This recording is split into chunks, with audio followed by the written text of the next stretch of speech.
अल्प बयसर झील मान प्रेम जाल फसई बाहा हेइथिबा पुओ मानक पई पदे कहूची। संसार विषय किछि जानि नथिबा झील खास तमको विश्वास करी निज परिवार को अलग करी तम परिवार सहित मिसिबार प्रयास करी थाए। जेउ झील घरे काम कोन जानु नथिला से तम घरे प्रत्येक काम करू थाए। अल्प बयसर जीवन रे खुशी पाइबा पई तमको विश्वास करी तम सहित आसीथिला, किंतु तमे माने कोन कल जेते बेले तम मानकर आवश्यकता पूर्ण करी देलो किछि दिन परे जंत्रणा ठारू भी अधिक विश्वासघातक काम ता सहित कल। अरे झीटी अल्प बयसरू जेउ समय रे से खुशी रे बुलिबा कथा से समय रे तमे ता हाथ रे छुआ धरई देल।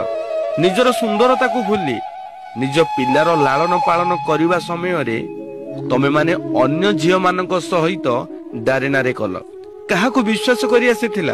अरे ता बापा मां को त्याग करी तम मानक हाथ धरिथिला किछि दिन खुशी रे रहिबा पई, किंतु तमे माने ता सहित कोन करूछ? निज मां भौणी कथारे पड़ी निज स्त्री को गाली सहित माड़ भी मारुछ, जौतुकर निर्यातना दउछ। कोन भूल करिथिला से?